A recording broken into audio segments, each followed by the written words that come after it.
Ah, on s'est un peu refait le même scénario de la semaine dernière. Aujourd'hui, un CAC 40 qui ouvre en hausse, perd du terrain avant de passer dans le rouge et d'y rester. L'indice français clôture en repli de 0,38% vers les 5453 points. Pas vraiment impressionné par le meeting au sommet entre Donald Trump et Kim Jong-un. Et déjà un œil sur l'issue de la réunion de comité de politique monétaire de la Fed demain. Sur les marchés américains, ça monte sur le Nasdaq plus 0,4% à 7688 points. Et c'est stable sur le Dow Jones à 17h45. Sur le SBF 120, Europcar et Elis signe les meilleures progressions, suivi par ADP dont le titre continue à être porté par les perspectives de privatisation. Le cours de Carrefour a lui aussi bien positivé aujourd'hui. Les investisseurs ont été séduits par l'annonce d'un partenariat stratégique entre le distributeur et Google. Début 2019, le groupe vendra ses produits via 3 canaux numériques du géant américain, dont l'enceinte connectée Google Home et l'assistant Google présent sur tous les smartphones Android.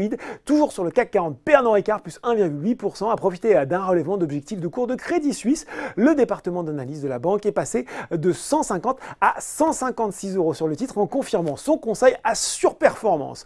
Dans le rouge, cette fois, nouvelle séance de repli pour le groupe minier Eramet, lanterne rouge du SBF 120 devant Michelin un peu à plat. Le spécialiste du pneumatique a indiqué qu'il tablait désormais sur un impact négatif des matières premières d'environ 50 millions d'euros sur les 6 premiers mois de l'année, comme sur l'ensemble de l'exercice. En avril, il misait sur un effet neutre au premier semestre et sur un impact compris entre 0 et 50 millions d'euros en 2018.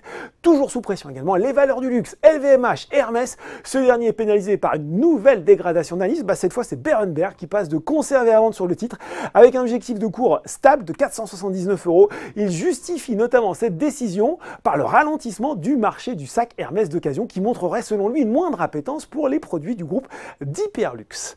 Voilà, c'est tout pour ce soir, mais n'oubliez pas tout le reste de l'actu éco et finance est sur Boursorama.